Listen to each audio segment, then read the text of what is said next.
오늘 로마서 강의는 2장을 들어가게 되었습니다. 2장을 시작하는 데 있어서 한 가지 어려웠던 것은 시작부터 난해한 성경 구절들이 우리가 빠르게 가야 할 길을 버팀목처럼 이렇게 서 있다는 점입니다. 이 문제를 해결하지 않으면 결코 2장을 또 3장을 바르게 이해할 수 없다는 것이 설교를 준비하는 저의 고민이었습니다. 로마서 2장은 1장에서 이방인을 상대로 계속해서 사용하던 그 3인칭 복수형, 이 그들이라는 대명사가 갑자기 사라져 버립니다. 2인칭 단수인 내게, 내가로 바뀐다는 것 때문에 도대체 누구에게 무엇을 말하려는지 잘 분간하기가 쉽지 않습니다. 그러니까 편지 내용의 대상이 갑자기 그들에서 내가라는 2인칭 단수로 바뀌었다는 것입니다. 그래서 제가 오늘 로마서 2장을 시작을 하면서 재차 성도님들에게 말씀드리고 싶은 것이 있습니다. 저희 교회가 추구하는 이 예배에 대해서 우리 SKC가 추구하는 예배는 여러분들이 경험하셨겠지만 축제적이고 문화적 배경으로 치장된 그런 예배는 아니라는 것쯤은 이제 아셨을 겁니다. 스크린도 없고 말이죠. 그냥 아주 재래식입니다. 한마디로 재래식 예배예요, 이게. 좀 더 성경을 펴고 하나님께서 이 성경 본문의 말씀을 통해서 여러분과 나에게 무엇을 말씀하시는지에 대한 진지한 자세로 예배 드리기를 바라는 겁니다. 특별히 이 예배 시간 중에서 이 성경 말씀을 나눌 때는 자신의 성경을 직접 펴시고 그 말씀을 직접 보고 함께 힘을 주어 또박또박 읽고 또 깨달은 것은 때에 따라서 기록해 두는 그런 하나님의 말씀에 대한 경건한 자세를 저는 여러분에게 꼭 부탁드리고 싶습니다. 사실 우리가 주일날만큼이라도 성경을 보아야 하지 않겠습니까? 주일날 와서도 성경을 보지 않는다면 참 우리는 이상한 겁니다. 평소 때도 잘 보지 못하는데 말이죠. 그래서 예배 시간에 저는 할 수 있는 한 우리 성도들이 성경을 스스로 볼 수 있도록 하려는 그런 취지로 처음부터 예배 순서에 교독 시간을 따로 할애해서 성경을 직접 읽도록 계획을 했고 교독문 대신 직접 성경 본문을 택했던 것입니다.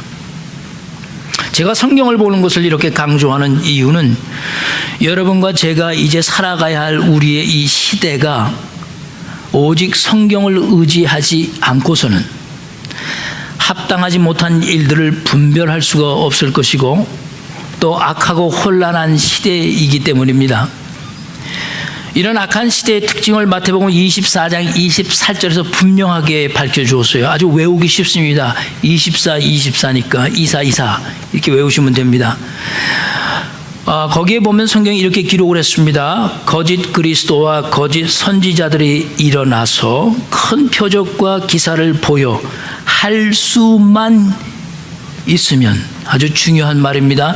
할 수만 있으면 택하신 자들도 미혹하리라 하신 그 말씀 때문에 제가 강조를 합니다.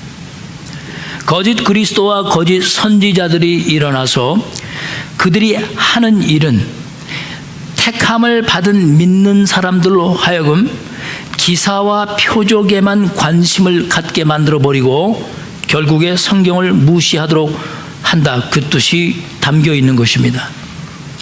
할 수 있는 한이란 이 말씀이 너무나 무서운 말씀입니다. 이것은 수단과 방법을 가리지 않고 미혹시키겠다, 그 뜻입니다.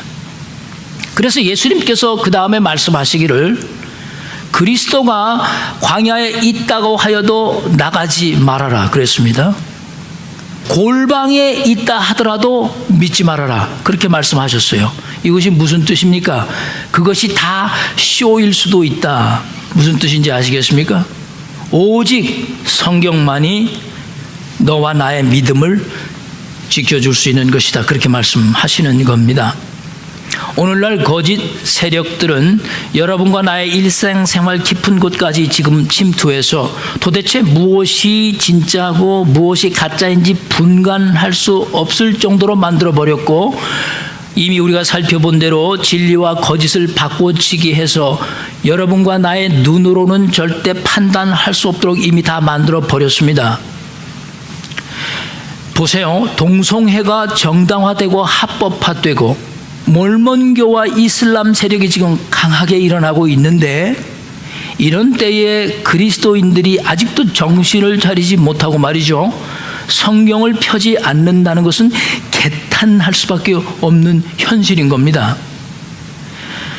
저는 처음에 이 SKC를 시작할 때 하나님께 이렇게 물어본 적이 있습니다. 제가 은퇴하기 전에 153의 숫자를 주십시오. 그랬습니다. 저는 153.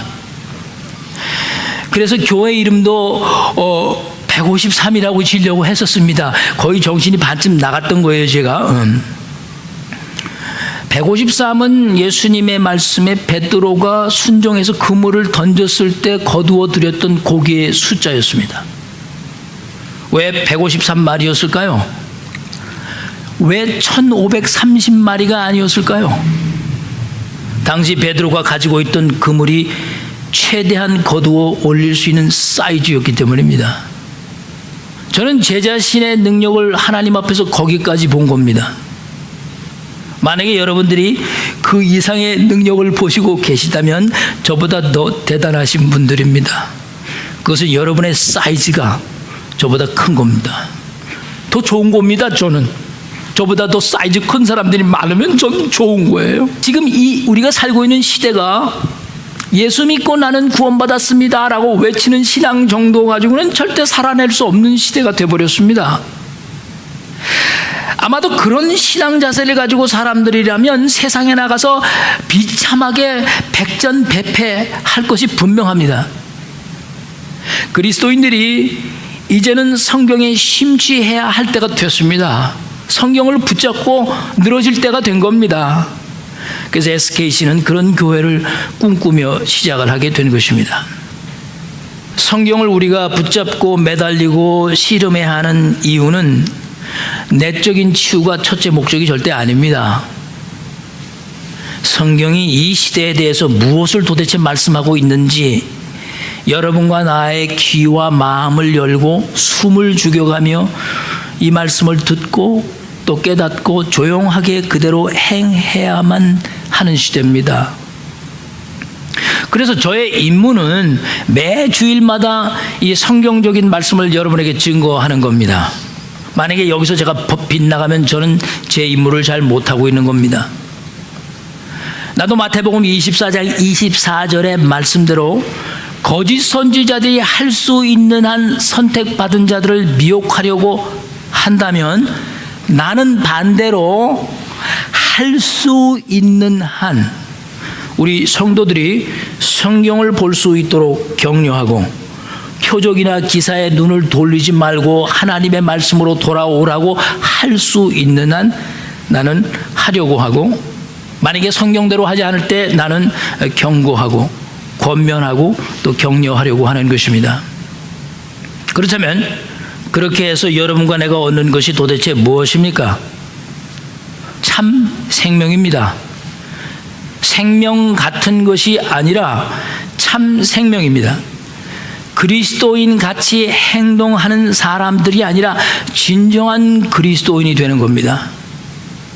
축복받기 위해서 예수를 믿고 건강해지기 위해서 예수를 믿고 행복하기 위해서 예수를 믿는다고 여러분과 내가 만약에 생각을 한다면 이미 여러분과 저는 이런 거짓 복음에 어느 정도 물들어 있다고 보면 됩니다. 그러면서 이제 우리가 살펴볼 로마서 2장은 여러분과 나에게 아주 중요한 영의 양식을 제공해 줄 것입니다. 오늘 설교는 제가 지난주 월요일서부터 수요일까지 2박 3일 여행 중에 경험한 것을 예화적으로 나누면서 설교를 시작하겠습니다. 오늘 본문 내용과도 깊은 관계가 있다고 생각을 합니다. 지난주 제가 아내와 함께 결혼 기념 여행을 2박 3일 다녀왔습니다.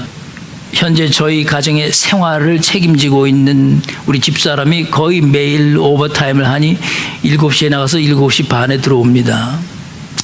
그래서 고맙기도 하고 또 미안하기도 하고 그래서 좀 쉬는 겸 아리조나 쉐도나에 함께 다녀왔습니다.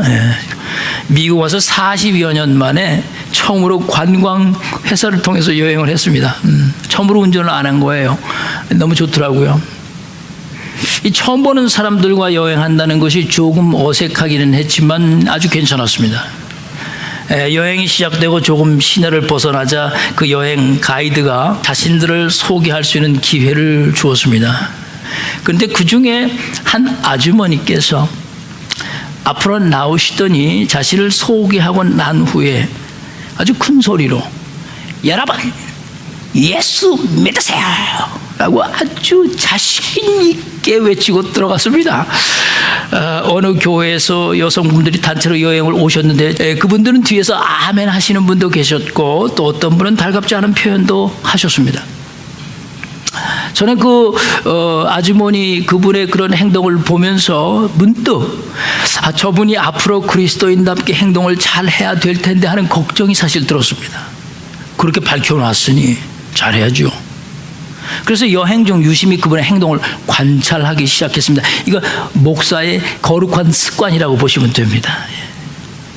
그런데 아니나 다를까 그분은 버스 안에서 75세 이상 연로하신 분들만 앉게 돼 있는 자리 사인까지 붙어 있는데 먼저 달려가서 아이고 힘들어 죽겠다 하고서 덜썩 거기에 앉아버리는 겁니다. 그래서 결국은 가이드 안내자가 앉게 해줬습니다. 관광지에 가서는 사진을 찍을 때면 두 손 번쩍 들고 할렐루야 하면서 사진을 찍죠.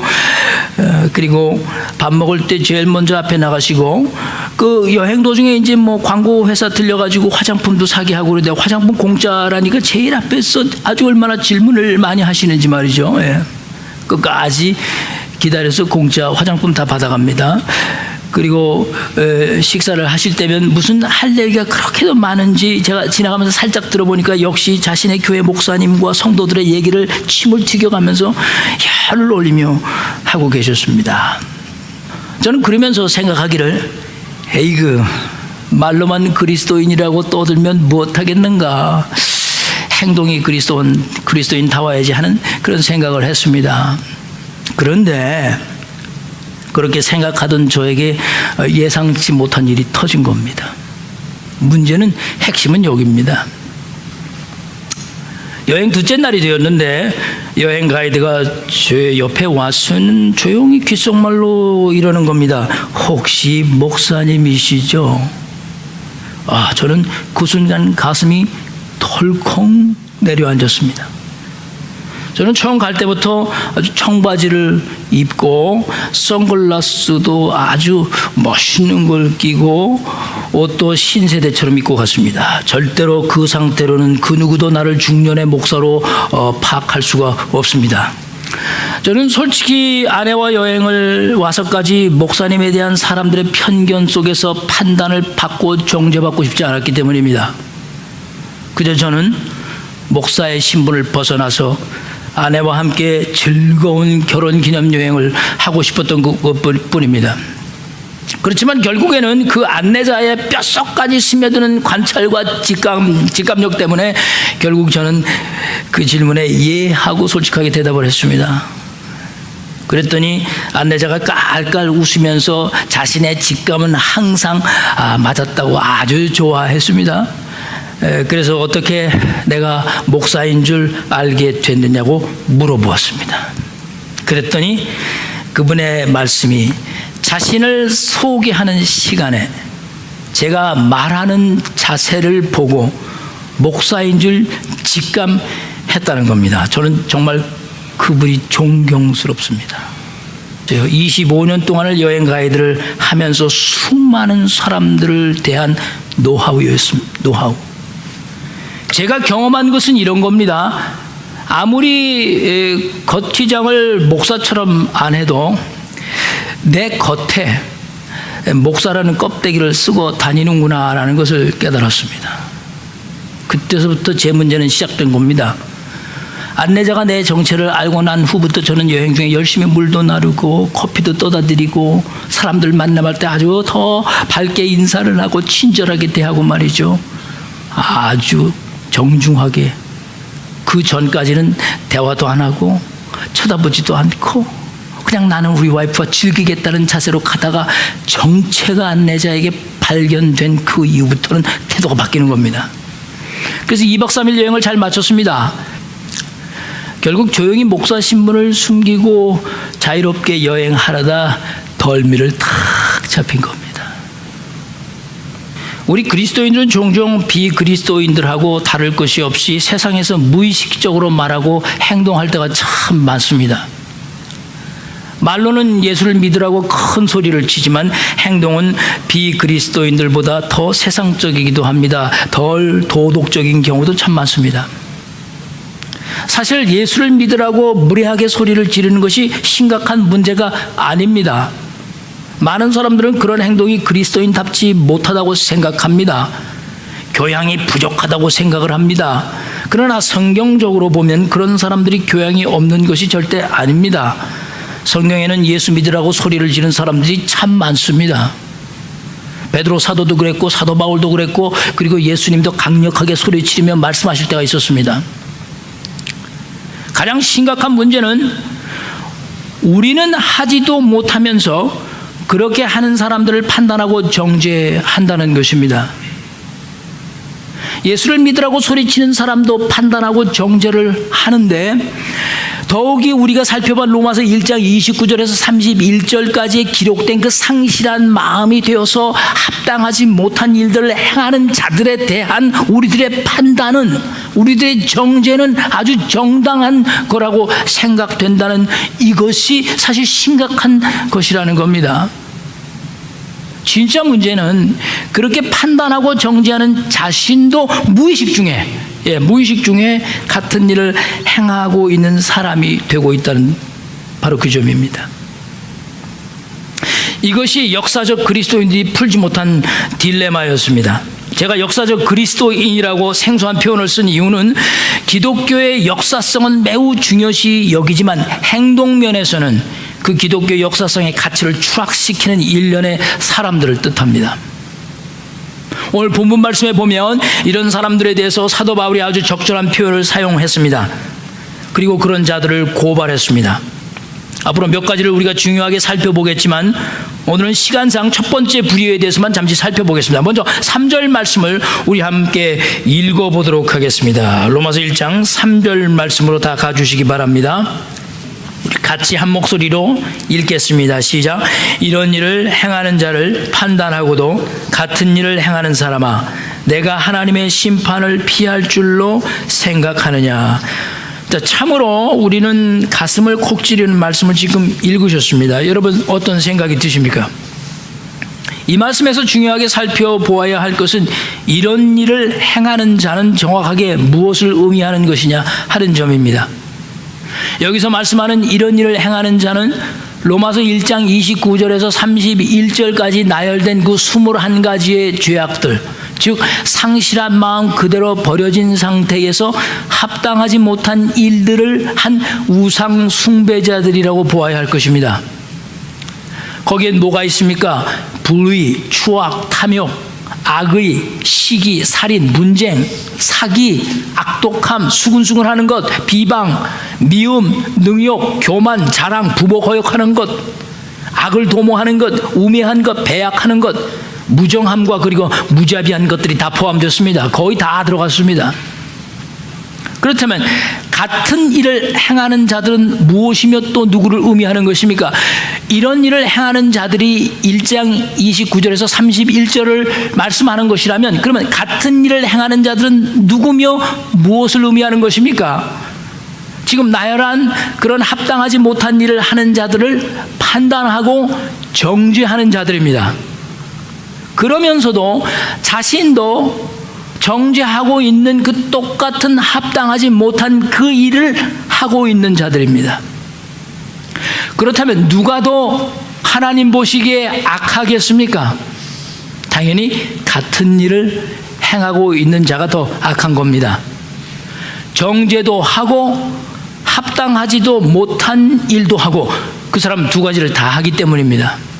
그러면 그렇게 같은 일을 행하는 자들은 도대체 누굽니까? 유대인입니까? 이방인입니까? 아니면 이방인 중에서 또 다른 이방인입니까? 철학자들입니까? 그렇다면 먼저 이런 일을 행하는 자와 또 같은 일을 행하는 자와 그런 일들이 왜 벌어질 수 있는 것일까요?를 곰곰이 생각해 볼 필요가 있습니다.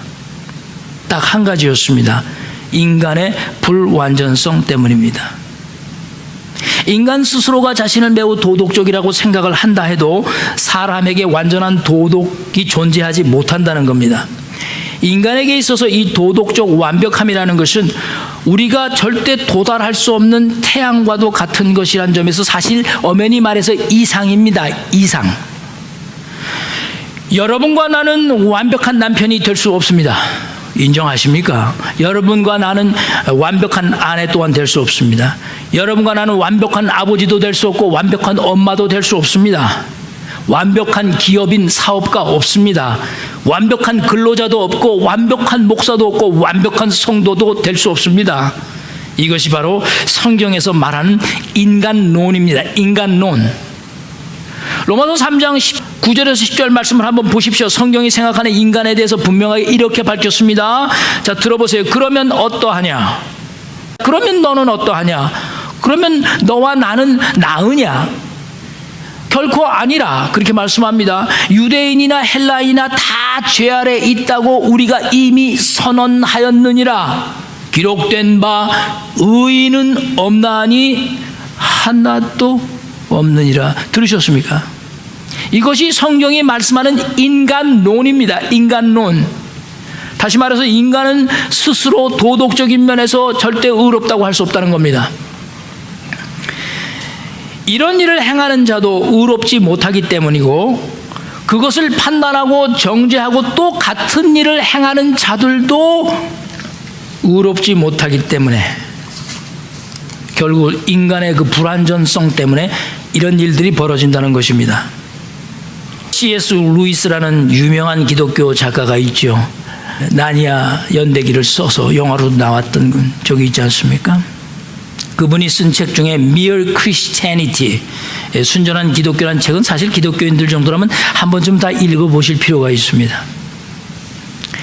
그분이 그 책에서 인간의 도덕에 관해서 중요한 세 가지 요소에 대해서 말씀했습니다. 그는 이 세 가지 도덕의 요소를 이 편대를 지어 항해하는 그 선단, 함대 그런 것에 비유를 했습니다. 첫째 도덕은 사회적 측면의 도덕이라고 그랬습니다. 예를 들면 여러 배들이 선단을 지어 항해할 때 제일 먼저 중요한 것이 서로 충돌하지 말아야 한다는 겁니다. 서로 충돌을 하지 않으려면 각자의 항로를 규칙에 따라서 정확하게 지켜내야만 한다는 것입니다. 그래서 서로의 항해를 방해받지 말아야 한다는 바로 그런 뜻입니다. 그래서 도덕이라는 것이 이렇게 규칙을 잘 지켜서 서로가 방해를 받지 않도록 하는 사회적 도덕이 필요하다고 했습니다. 둘째 도덕은 개인적인 도덕이라고 했습니다. 선단의 예를 또 들자면 규칙대로 항해해 가는 그 배들은 규칙을 지켜서 서로 부딪히지 않을 수는 있지만 좋은 상태로 가야 한다는 겁니다. 그 배 자체가. 그래서 그 배마다 합당한 조건들을 다 갖추어야 한다고 주장하고 있습니다. 그래서 그 각 배마다 좋은 엔진이 있어야 하고요, 좋은 항해 기술자들이 있어야 한다는 겁니다. 만약에 그런 좋은 것들이 그 배마다 갖추어져 있지 않으면 아무리 사회적 규칙을 잘 지켜 서로 배들이 충돌하지 않는다고 해도 언젠가는 그 배들 중에 하나가 고장이 나면, 망가져버리면 그 항로에서 이탈을 해야 되기 때문에 문제가 또 발생한다는 겁니다. 이것은 개인적인 도덕이 사회적 도덕에 지대한 영향을 미칠 수 있다라고 꼬집어 말하는 겁니다. 셋째 도덕이 중요한데 도덕의 목적이라고 그랬습니다. 예를 들면 그 항해하는 선단의 모든 배가 목적지가 어디냐는 겁니다. 아무리 규칙을 잘 지키고 서로에게 방해가 되지 않고 각자가 적절하게 유능한 모든 능력 있는 모든 도덕적 행동을 다 취했다 할지라도 인간이 도덕에 관해서 각각 다른 목적을 가지고 간다면 하나님께서 인간을 창조한 도대체 그 이유가 무엇이냐? 서로 다른 결론에 도달을 한다면 그것은 하나님이 인간을 만들어 놓은 도덕성에 실패한 것이다, 그 뜻입니다. 그러므로 인간의 도덕의 방향과 목적은 같아야 한다는 뜻입니다.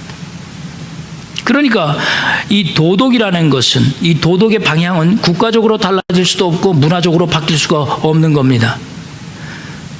사람은 모두가 하나님의 형태로 만들어졌기 때문입니다.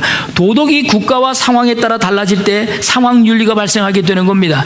상황과 환경에 따라 도덕의 기준과 가치가 바뀌는 겁니다.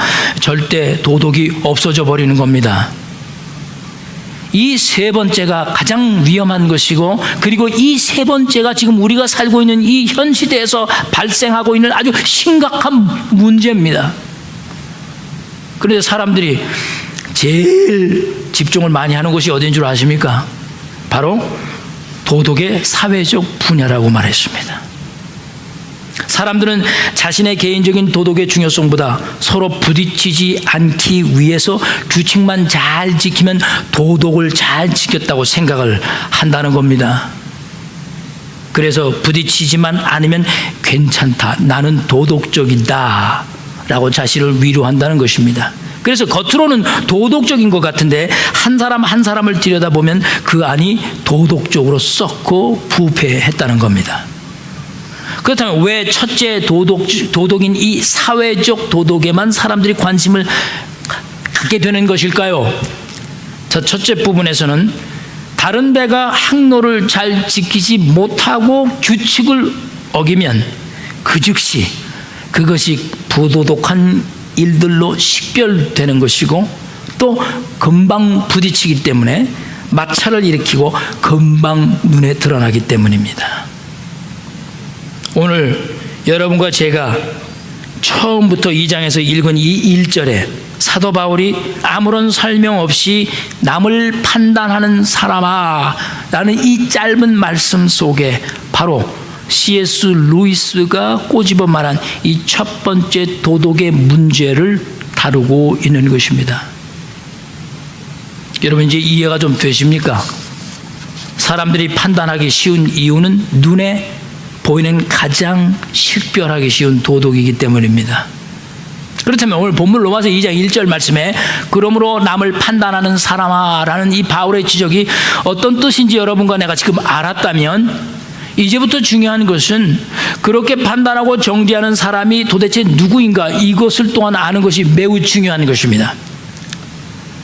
우리는 남을 판단하는 사람에 대해서 일단 두 가지를 추측해 볼 수 있습니다. 이것만 하고 말씀을 마치겠습니다. 첫 번째 추측은 남을 판단할 수 있는 사람이란, 즉 이방인이면서도 자신을 합당하지 못한 죄를 범하는 자들과 분리해서 생각하는 사람들일 것입니다. 자, 이방인인데 나는 지금 로마서 1장 29절에서부터 31절에 기록된 그 모든 합당하지 못한 일하고는 관계가 없다, 아주 분리시켜서 나는 도덕적으로 살려고 생각한다라고 생각하는 사람들입니다.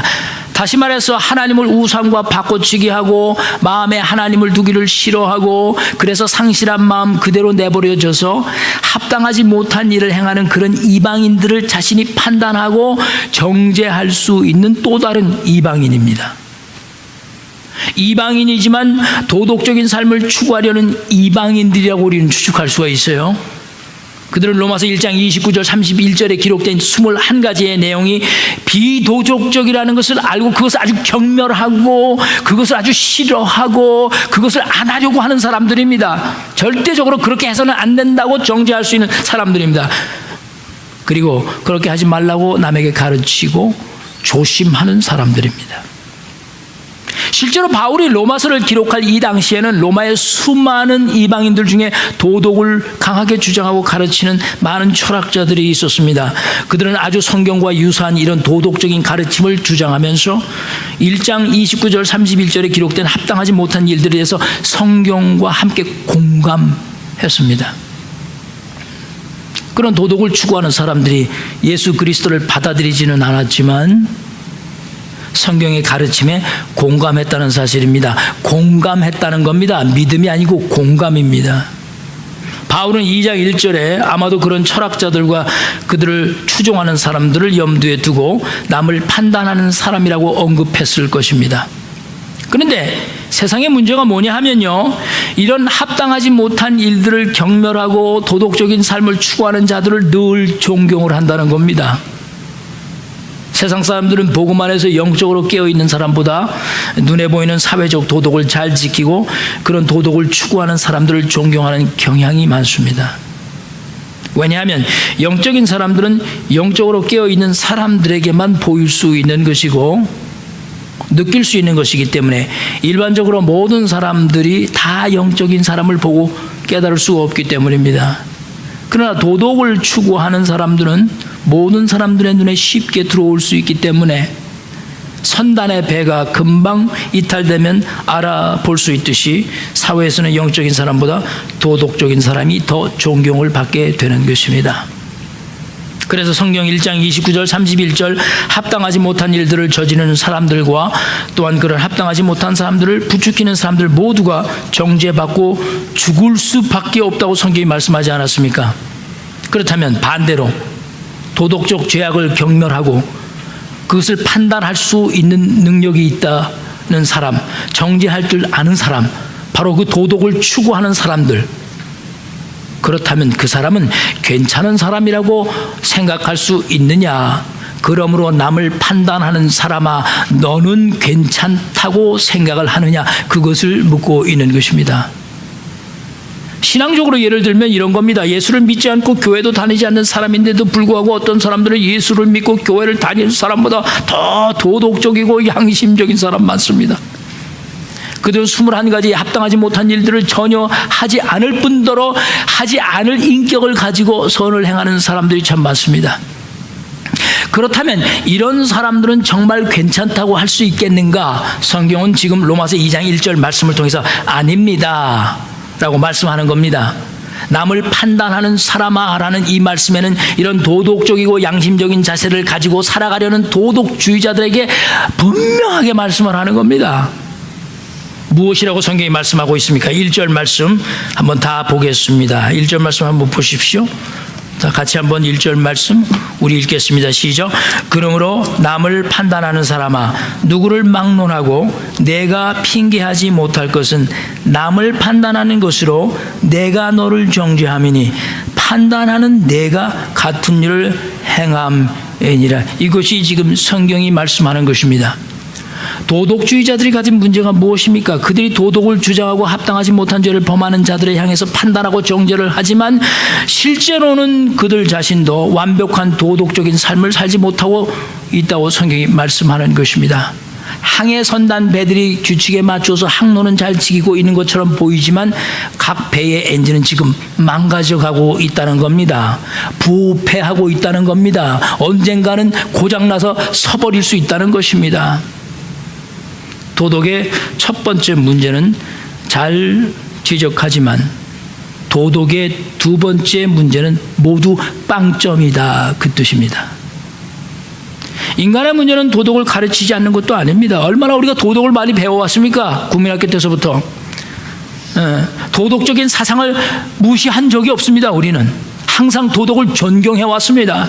그리고 도덕적인 삶을 살지 않겠다고 결정한 적도 없습니다. 우리는 도덕적인 삶을 추구하려고 노력해왔습니다. 그런데 인간의 문제는 오늘 1절 말씀대로 누구를 막론하고 그 어떤 노력으로도 도덕적으로 완벽한 삶을 살 수 없습니다. 여러분과 나의 문제가 무엇입니까? 여러분과 내가 믿는 바대로, 훈련한 대로, 배운 대로 완벽하게 살아내지 못한다는 것입니다. 제가 이런 도덕에 관한 말씀에 대해서 성경을 비추어 설교를 하고 가르친다고 해서 여러분이 만약에 나를 도덕적으로 완벽한 삶을 살 수 있기 때문에 목사님 성경을 가르치고 설교할 자격이 있다고 생각을 한다면 위험한 것입니다. 그러면 저는 거의 하나님 수준으로 여러분이 만들어버리는 것입니다. 사실 교회가 그렇게 해왔지 않습니까? 목사들을. 그래서 목사들이 그런 비난과 판단에서 정죄받기 싫어서 거짓 모습으로 거룩한 척 해오게 된 건 아닙니까?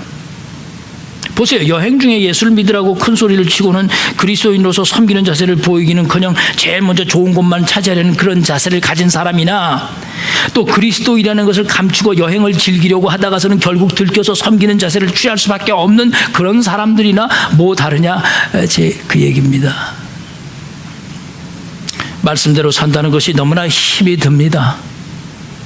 그래서 저는 아주 솔직하게 주장하는 것이, 우리 SKC 성도님들은 사람답게 믿으라고 주장하는 겁니다. 사람답게 믿으면 남을 판단하고 정죄하는 자리에 절대 설 수 없기 때문입니다. 왜냐하면 사람처럼 믿기 때문입니다. 그러나 여러분이 하나님처럼 살려고 하다가는 깊은 모순 속에 빠져들어 다른 사람들을 정죄하는 자리에 날마다 서게 될 것입니다. 그리고 같은 일을 행하는 모순에 빠져들게 될 것입니다. 그러므로 여러분과 나는 끝까지 영적으로 살아야 합니다. 그래서 예수 그리스도의 성품을 담도록 노력해야 합니다. 말씀으로 우리를 채찍질하고 그 채찍질하던 손을 놓치는 순간, 멈추는 순간 우리도 같은 일을 행하는 사람이 될 수밖에 없다는 것을 인정해야 할 것입니다. 그러면 오늘 본문에서 말씀하는 이 남을 판단하는 사람은 구체적으로 두 가지입니다. 첫째는 그들은 쉬지 않고 남을 판단합니다. 둘째는 남의 잘못을 판단하고 정죄하면서 자신도 똑같은 잘못을 저지르는 것입니다. 이 두 가지 남을 판단하는 사람의 특징은 여러분과 내가 예수를 믿는다는 것이 무엇을 의미하는지를 분명히 밝혀줍니다. 첫째, 예수를 믿는다는 것은 도덕과 전혀 관계없이 구원만을 받는 것으로 생각해서는 안 된다는 것입니다. 둘째는 예수를 믿는다고 하면서도 진정으로 성령과 말씀 안에서 깨어있지 않으면 지금 2장 1절에서 말씀의 지적대로 남을 판단하는 사람이 되어버릴 수밖에 없다, 그 뜻입니다. 그러므로 여러분과 나는 진정으로 성령 안에서 거듭나고 예수 그리스도를 믿고 말씀 안에서 깨달은 사람이 되어 남을 쉽게 판단하거나 정죄해서는 안 되는 것입니다. 근데 마지막으로 중요한 것은 이들에게 나타난 공통점이 있다는 것입니다. 2절 말씀을 한번 보시겠습니다. 2절 말씀 한번 같이 읽겠습니다. 시작. 이런 일을 행하는 자에게 하나님의 심판이 진리대로 되는 줄 우리가 아노라. 3절 말씀에 같은 일을 행하는 자에게도 하나님의 심판을 피할 수 없다고 말씀했습니다. 합당하지 못한 일을 한 사람들이나 그런 일을 저지른 사람들을 판단하고 정죄한 사람들이 같은 일을 행한 것에 대해서 하나님의 심판이 공정하게 임한다는 것입니다. 그러므로 다른 사람을 판단하고 정죄하는 것은 아무 가치가 없는 것이며 아무런 의미가 없는 것입니다. 왜냐하면 모두가 무엇을 받기 때문입니까? 심판을 받기 때문입니다. 설교를 예와 하나로 정리를 하겠습니다. 1980년대에 한국에서 경제 부흥이 시작되면서 노사 간의 갈등이 아주 심해졌습니다. 그래서 노사가 팽팽하게 대립을 한 적이 있었습니다. 그 노사 간의 대립에서 항상 교회들은 근로자들 편에 서주었습니다. 그래서 고용주들이 반성할 것을 교회들이 앞서서 촉구를 했었습니다. 그 후에도 경제가 부흥하면서 노사 분규가 있을 때마다 교회는 근로자 편에 서주었습니다. 그런데 이상한 일이 벌어졌습니다. 1988년 5월 15일 가톨릭 교회에서 평화신문이라는 것을 창간을 했습니다. 그 다음에 이 평화신문사에서 노사 분규가 일어나는 웃지 못할 일이 발생한 겁니다. 아주 이상하게 된 거죠. 당시 평화신문에 근무하던 직원이 16명밖에 없었다고 합니다. 그때 평화신문사 사장이었던 어느 신부님께서 평화신문사에서 일하는 4명의 직원을 해고하는 과정에서 신문사의 뜻대로 되지 않으니까 결국은 공권력을 동원했습니다. 그리고 물리적으로 그 직원들을 쫓아낸 겁니다. 그동안 어느 교회보다도 가톨릭 교회가 제일 앞장서서 노사 분규 과정에서 근로자들 편에 서주었지 않습니까?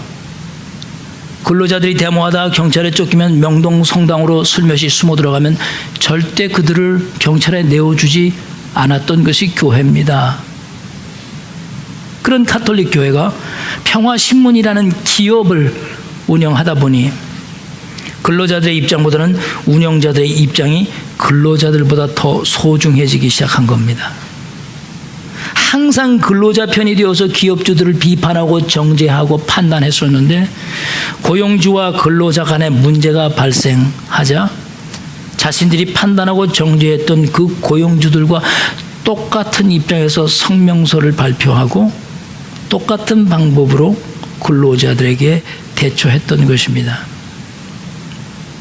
이런 일을 행하는 자를 판단하고 정죄했던 자들이 같은 일을 행하는 자가 되는 것입니다.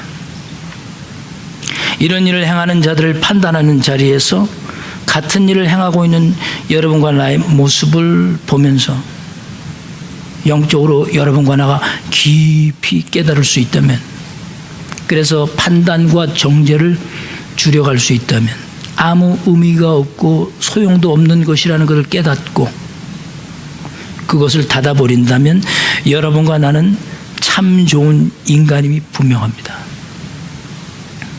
그런 인간으로 우리가 살아갈 수 있기를 오늘 이 사도 바울이 말한 남을 판단하는 사람아, 그 부류에 속하지 않는 우리 모두 되기를 주의 이름으로 간절히 축복합니다. 우리 기도하십시다.